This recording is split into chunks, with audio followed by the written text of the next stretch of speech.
Hey, how y'all doing today? Welcome back to another episode of the ZolYin podcast, the special edition called Blocked, okay? A little blocked square thing over there. I always do that. I don't know why I do that. I just love doing that. I'm probably gonna have to get a hat for the show. I love the symbolism there. That sounds bad when I say that. That's very incriminating. It's my sense of humor, man. I need to get one of those. Oh, that's right. I have this thing. This blue cube on the front. It's like, oh, it's very innocent. But then if you turn it around, got the little red stain in the back, looking like it got looking like it killed some people. It's where the block landed on people. They got blocked. No, I'm kidding. They got blocked from the riches. No, seriously though. We have fun here. But look. Welcome to a special edition which I call the white pill of crypto, okay? Normally I talk about books, brands, and blockchains. Today I'm going to talk about specifically the blockchain, okay? The whole shadow space, the Shadowverse, okay? Try not to say the C word because, YouTube, the scanners. Look, I want you to understand something, okay? Yesterday's episode when I talked about the black pill of the shadow space, the Shadowverse. I did it with the sense of trying to kind of wake you up. A lot of you are still asleep. You need to be woken up. No, it's not, in my opinion, a RP of the. It's not a red one of the marketplace. In my opinion, it's a black pill because it has a very negative tinge to it, right? That means your gurus are untrustworthy in general. They're people. I think that's a normal thing, right? You take that into account with everything in life. Most people have an agenda. Very few people in this world will tell you something just to, out of the goodness of their heart, right? Most people won't do that. It's very, very rare, especially in this marketplace. This is like a place for profit. I mean, people only see profits when they do this. That's why I think there's such a high market for someone like me, because I'm not in the space of telling you something that's gonna, financially benefit me. Oh, you need to get in this. You need to get in this. Even when I did the Dripcast, I wasn't like, I was like, here's an avenue to make some money in if you want to. I don't have a benefit to it. I think the only time I had like a benefit, I guess you could say it if you wanted to, was I gave you my link or whatever. But again, I've said it before. You can use other people's links. There's people in the chat who will give you a link. I don't care. I just wanted to help somebody out. That's my thing, right? I don't care. I don't have a benefit to it. And again, I don't even have like, full disclosure. I didn't have anyone even sign up, so it wouldn't even have benefited me in the first place. You'd have to have like a big list of people, go through that whole shebang, whatever. But my point of that story is, I'm telling you from straightforward, I was somebody who wasn't in a position to profit off of telling you something. Even though I'm telling you, gurus will tell you that. I don't see myself as a guru. I don't think I'm a guru. I'm not a guru type person. I hate that word, honestly. I'm just a guy trying to tell you to live your own life and figure it out for yourself. All right? That's what I advocate for you to think for yourself. That's the big one. All right? And that's where I'm from. One day I'll make a book or something. Actually, I will make a book. I'm a writer, so I do want to make something at some point where I'm like, hey, check it out. If you like entertainment, and again, entertainment, you know what I mean? Like, I tell you straight out, oh yeah, I made something. If you're interested, cool. If not, no big deal. Thanks for watching, right? That's that disclaimer. I wanted to put that out there because what I'm about to tell you, it's gonna sound hopium-ish, right? So I want to give it to you because I think it is the truth, right? As far as I understand this world, and being in this world, which is a long time now, but it's gonna sound like a lot of hopium, right? So just keep that in mind. That's why I wanted to give this preface, all right? So what I told you yesterday was the truth, 100% the truth. I'm gonna tell you something also that's also part of the truth. Okay, they're both truths. It's the yin and the yang. They come together. All right. So the truth is, right, a big white pill. Even though You can't trust your gurus and all that stuff in general, right? They have an agenda, whatever. You have a brain. You can figure out who is telling you something that's worth listening to and who is telling you something that's not worth listening to. All right? And generally speaking, you're probably right. The chances of you picking correctly are high. So there is that. So keep that in mind. That's one. Okay?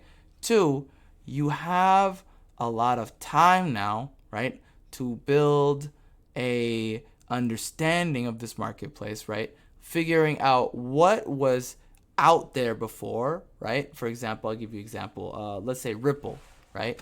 You can now go into their CoinGecko or whatever and look through all their information, and knowing what you know now about the future, about where it is now and its price action and everything, if that white paper correlates with what its price action and what it actually does is, do these two things match together, or was this white paper a lot of hubbub and then this what happened was like way down here actually? So did they promise something up here, like the sky, and they gave you dirt, or was it equal?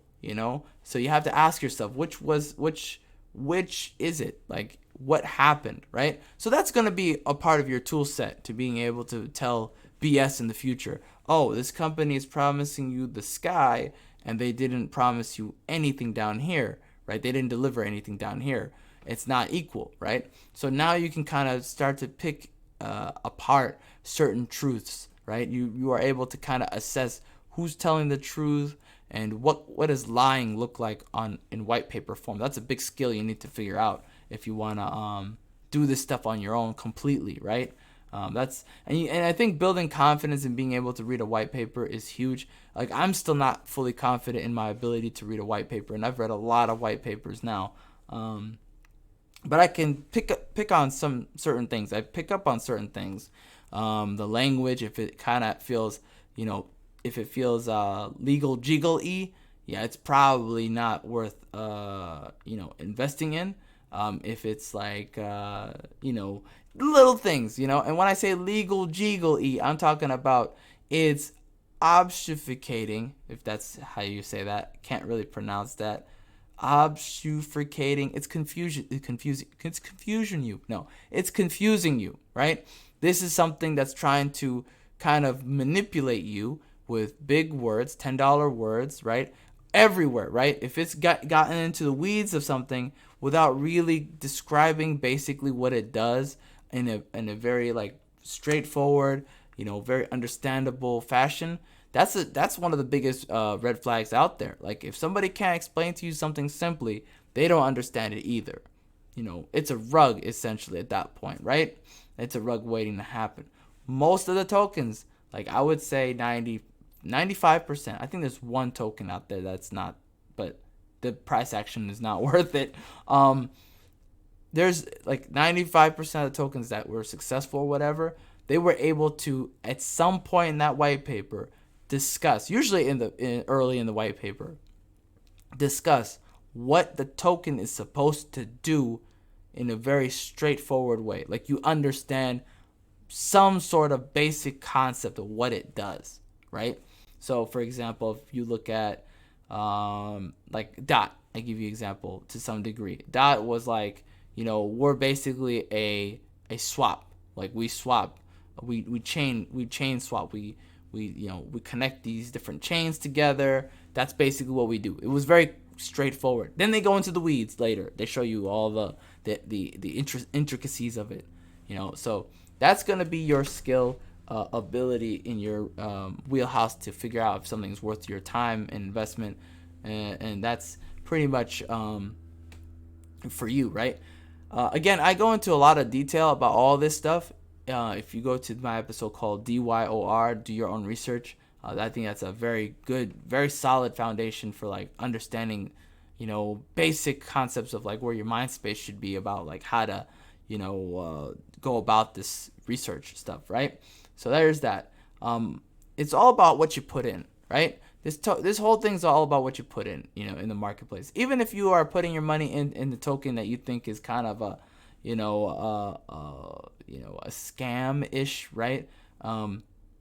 Early on, look at where it is and what's the lockup. Is there a lockup? I wouldn't recommend getting in if it's a lockup. Is it something you can hold liquid?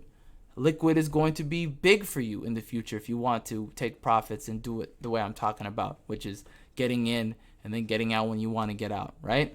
That's going to be rudimentary for you, right? That's crucial, critical. Don't ever fall for the staking scam. Staking is good if you really truly believe in the token and you think it's going to do something, and it won't rug you within the time frame of your staking it. I would not recommend it just because it's a honey trap. Is that what it's called? A honey bucket, honey trap, honey bait, honey dicking. I can't remember what the term is called. I think it's called honey trap. A honey pot. That's what it was. It's a honey pot. They tell you, oh, here's some riches you can make. Come on in. Like a granny. Why I say like a granny? Come on in. And then you get in there and it's over, bro. They locked you in. It's over. Rugged you, So, again, use your better judgment, right? If you feel like it's too good to be true, it's probably too good to be true. Risk mitigation and risk management. That's what I did. I put them together.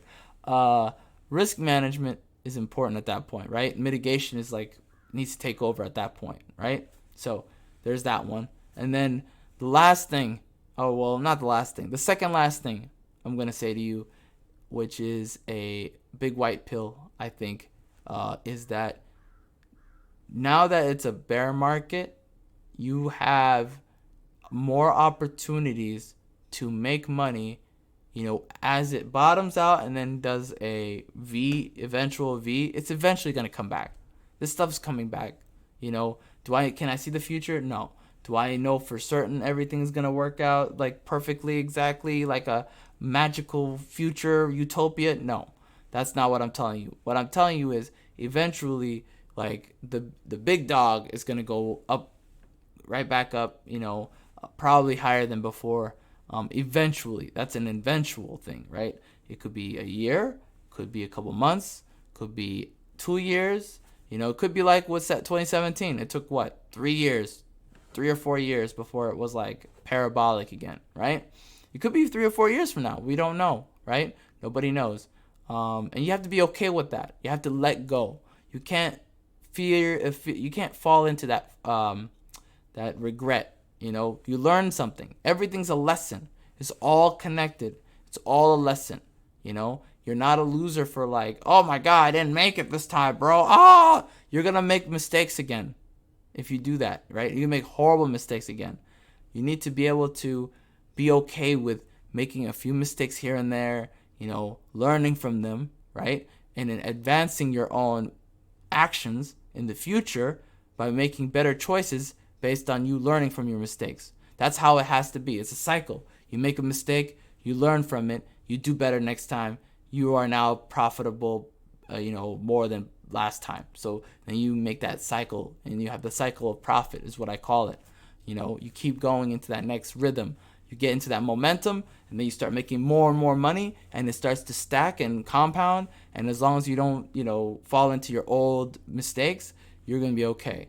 So don't panic. Don't freak out. If you have something in the big tokens, if you for example, if you have anything in the big boy and you want to hold it, it's fine. It's going to be okay. That's coming back. Is it going to be exactly that number or higher than that previous all-time high? I don't know. But what I mean by that is you're probably going to make some profits again. It's up to you what you decide what that looks like. What does your profits look like? Is it going to be, 30K? Is it going to be 40K? I don't know. I can't tell the future. But you holding it now is probably better for your mental health than selling it now. It's up to you what you want to do. Again, I'm not telling you what to do, but probably for your own mental health, looking at your portfolio, freaking out about the price is not helping you. I'm just going to say that looking at the price is not helping you. Do what works for you at the end of the day. It's your life. Do what works for you. And then finally, last but not least, You're not gonna. It's not. Even though you may not become a millionaire, right? There might be a possibility that you don't become a millionaire. That's fine. You're not a loser for that, through this space. But you will at least have more expendable income come the next time, should you make the right choices as far as learning from your mistakes, right? Did you not take profits last time? Were you afraid of taxes? That's a big one. A lot of people tell me that. Were you afraid of taxes? Did you at least learn about your own state tax? Or even better yet, have you considered moving somewhere where the state tax is almost nothing or it doesn't exist? A place that's shadow friendly, or maybe even off country. Now that one's a little bit of a, I think that's a little unrealistic, just because you haven't reached that echelon. You haven't taken profits, so you haven't reached that echelon. So you haven't reached that level of confidence where you can just fly out somewhere. Because I always find that funny when people do that. But yeah, I think if you keep a good head on your shoulders and you learn from your mistakes, you're gonna be okay. Just allow yourself to make the mistakes, and then you learn from them and then move forward, right? So this time you made mistakes. Did you learn from them? Did you recognize them? Are you okay with it? Okay, now it's time to move forward with that information and execute, okay? You don't hesitate when it comes time to sell. Sell the thing, okay? If you see your big boy portfolio go up or your ETH portfolio go up and it's at that number that you were looking for, that reasonable number, let's say it was 4 or 5, for ETH, let's say it was 4 or 5 or whatever, I don't care what it is. Let's say it was 6. Oh my God, 6K. Oh my God, 6K. That would be great. You sold it. You don't just sit there and go, well, let me wait for 6.1K. Let me wait for 6.2K. Just sell the thing. Okay? Sell the thing. Do it. Stick to your guns, because you're gonna feel the burn later if it crashes and you didn't sell and you had that number in your mind. So that's that. Have a great day. I'll see you next time. Take it easy, okay? Don't let this beat you up. Don't let it beat you up.